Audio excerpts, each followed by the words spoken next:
കേരളത്തിൽ എത്തിച്ച കൊടും ക്രൂരൻ ചെന്താമര കുറ്റക്കാരൻ നെന്മാറ ഇരട്ടക്കൊലക്കേസിൽ ശിക്ഷാവിധി മറ്റന്നാൾ കോടതി മുറിയിൽ അക്ഷോഭ്യൻ. ജഡ്ജിയുടെ ചോദ്യങ്ങളോട് ദാഷ്ട്യത്തോടെ മറുപടി. തൂക്കിക്കൊന്നോളൂ എന്നും പ്രതികരണം. പരമാവധി ശിക്ഷ നൽകണമെന്ന് പ്രതികരിച്ച കുടുംബം.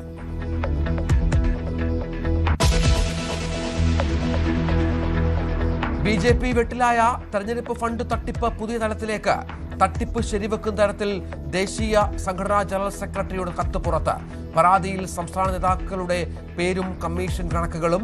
വട്ടിയൂർക്കാവിലേക്ക് കൊടികൾ വാങ്ങിയ ബിൽ വ്യാജമെന്ന് പരാതിയുമായി സ്ഥാപന ഉടമ. ഈ ബില്ല് വ്യാജമാണ്. ഇത് നമുക്കുള്ള ഏജൻസി കണിച്ചോട് വാമനപുരം എന്നാണ് നമ്മൾ ആ പ്രസാദം കിടക്കുന്നത്. GST നമ്പർ, FSSI നമ്പർ എല്ലാം നമ്മുടെ ബില്ലിൽ വരും. ഇതിൽ അങ്ങനെ ഒന്നുമില്ല, നമ്മുടെ സീലില്ല, നമ്മുടെ ഒപ്പില്ല.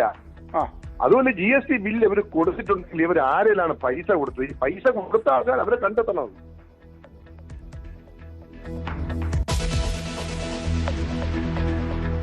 ആർ സുഗതന്റെ സത്യപ്രതിജ്ഞയ്ക്ക് ജയിലിൽ സൗകര്യമൊരുക്കണമെന്ന് ഹൈക്കോടതി. നിയമ തടസ്സമില്ലെന്ന് കോടതിയെ അറിയിച്ച ആഭ്യന്തര വകുപ്പ്.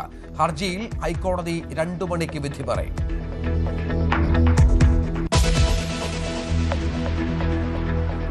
BJPയും NSSും പരസ്യ ഏറ്റുമുട്ടലിലേക്ക്. ഉപരാഷ്ട്രപതിയും സുരേഷ് ഗോപിയും ഉന്നയിച്ച വിമർശനം രാഷ്ട്രീയ ഗൂഢലക്ഷ്യങ്ങളോടെയെന്ന് G. സുകുമാരൻ നായർ. തൽക്കാലം പരസ്യ പ്രതികരണത്തിനില്ലെന്നും NSS ജനറൽ സെക്രട്ടറി.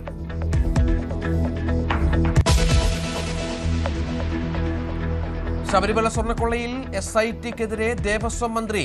അന്വേഷണ സംഘം കുറ്റപത്രം നൽകാൻ വൈകുന്നു. കുറ്റവാളികൾ രക്ഷപ്പെടാൻ സാധ്യതയുണ്ടെന്നും K. മുരളീധരൻ. തന്ത്രി സംശയമുന്നിലാണെന്നും ദേവസ്വം മന്ത്രി.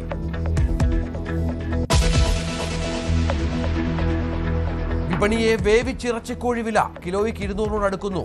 ഓണമെത്തുമ്പോഴേക്കും റെക്കോർഡ് വിലയിലേക്ക് എത്തുമെന്ന് വ്യാപാരികൾ. വിപണിയെ നിയന്ത്രിക്കുന്നത് കോർപ്പറേറ്റുകളെന്നും വ്യാപാരികൾ. തൊപ്പിയുടെ യൂട്യൂബ് ചാനൽ പൂട്ടി. യൂട്യൂബിന്റെ നടപടി പോലീസ് റിപ്പോർട്ടിന്റെ അടിസ്ഥാനത്തിൽ. നിഷാദിനെതിരെ ചുമത്തിയിരിക്കുന്നത് ഗുരുതര കുറ്റകൃത്യങ്ങൾ.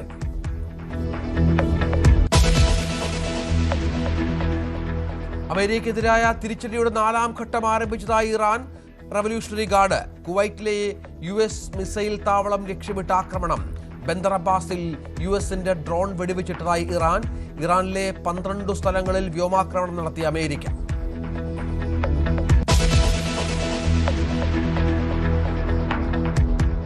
ആധുനിക ഖത്തറിന്റെ ശില്പി ഷെയ്ഖ് ഹമദിന് അന്ത്യാഞ്ജലി അർപ്പിച്ച ലോകം.